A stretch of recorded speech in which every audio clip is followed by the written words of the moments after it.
Okay, so seeing as everybody's starting to get their allotments of the Ash Williams figure and stuff like that, and I've got a little bit of a lull in videos at the moment.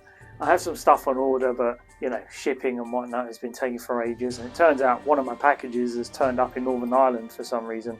Don't know why. That's the beauty of Royal Mail, really. But anyway, while I've seen lots of people getting their Asmus Ash Williams now and sharing their views on it, I decided to do an update on mine. Luckily, Asmus has sent me my Linda head sculpt finally, so that's now on the Diorama base. And I decided to go ahead and kit bash myself an evil Ash Williams out of the extra pieces that you get out of the set.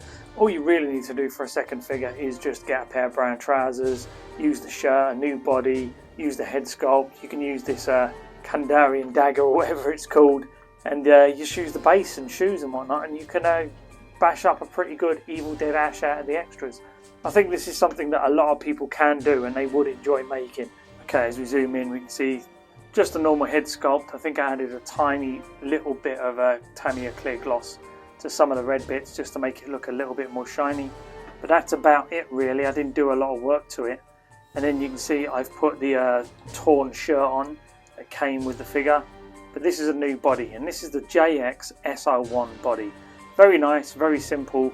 I know not a lot of people like these sort of jointed arms and whatnot, but to be honest, I decided that was the best route to go because it will last longer and it's a hell of a lot better than those awfully rubbery, crappy arms that come with the figure itself.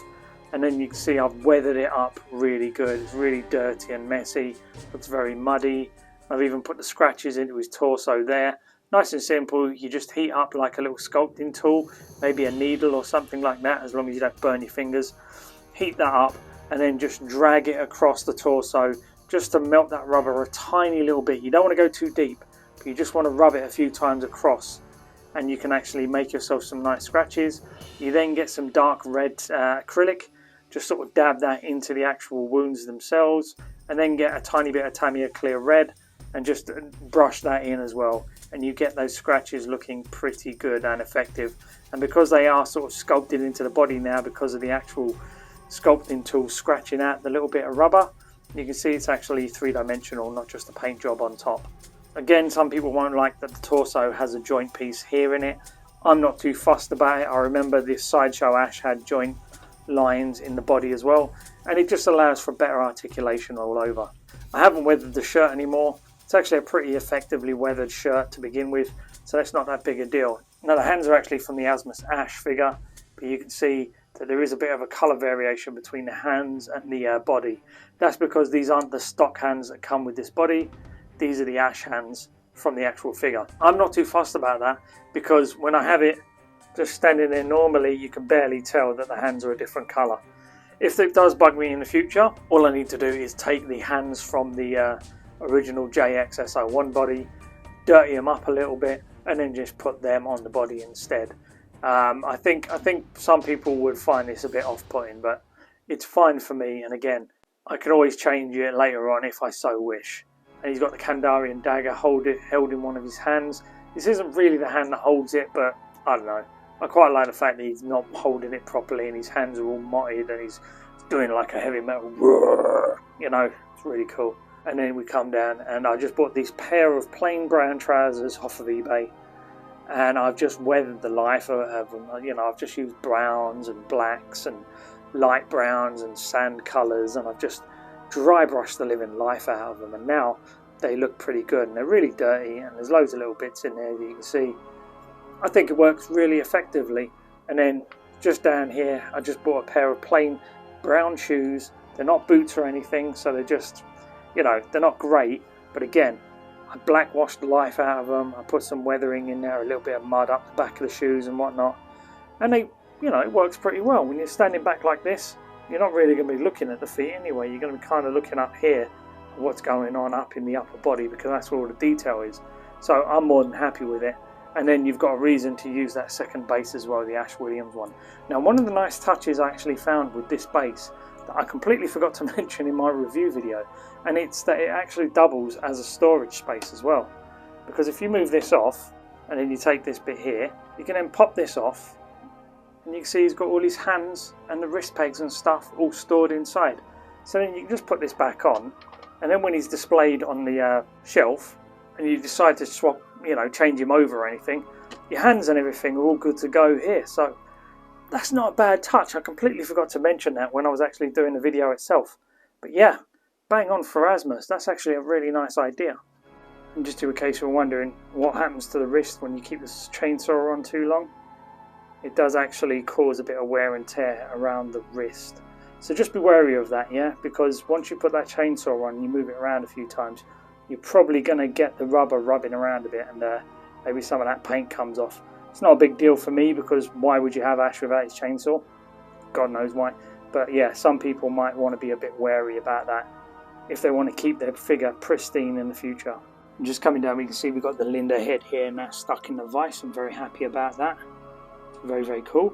But honestly, this figure was really easy to kit bash, and it's not too hard. Very simple, just very light weathering technique, using a couple of bits from the Asmus Ash Williams set, and you've got yourself a nice Evil Dead Ash hanging around causing problems, aren't you, mate?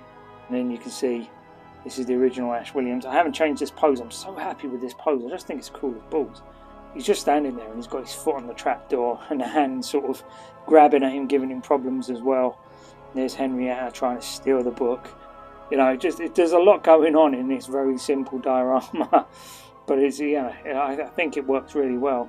And it kind of works with that sort of chaotic sort of atmosphere that was brought about in Evil Dead 2 by Sam Raimi and the team. Just heaps of fun. So yeah, eventually, now that he's complete and he's actually got the head and everything, I really like this diorama piece. Again, I have found him to swan dive off the shelf a couple of times, even though he looks super stable here. Look, I mean, there's no reason for this to fall off. The balance is all there. But there's been a couple of times when he's fallen off anyway. I don't know if the Deadites have got at him and just fucking with me or something. I don't know. So yeah, now I'm just super happy with the whole setup. And yeah, it was a really nice idea with that base. You can actually put the hands inside it. And then, if you're one of these people that just has the normal version and you're just going to be posing him around and doing different poses all the time, just keep the hands and whatnot in the base, and then they're always ready to go. Such a nice, simple, subtle idea, but it's really good. I'm actually starting to think that maybe other toy companies should be thinking about that kind of thing as well. But yeah, I'm super chuffed with it now. What do you guys think? Do you think there's anything else I can do to add to make this a little bit better? Is there any extra accessories I should be looking for to grab and have a look at? As far as I'm concerned, now that everything's complete, I am super chuffed with it. I'm going to go play around with this guy some more and get him into some really cool poses. He's very much a fun figure, aren't you, mate? Come on. Back on your stand.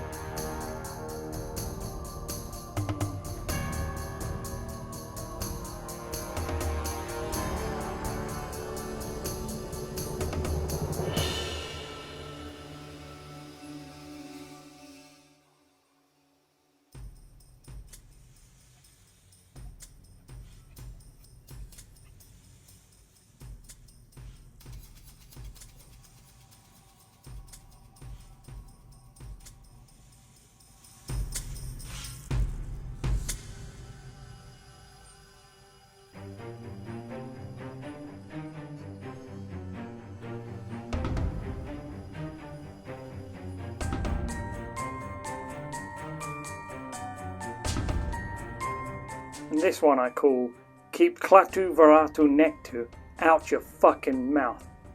Okay guys, that's it for now. Had some fun. Like and subscribe if you're new favourite now. Get the fuck out of my cave. I'm going to have to go speak to Will Smith's lawyers, I think. Thanks a lot guys. Bye bye.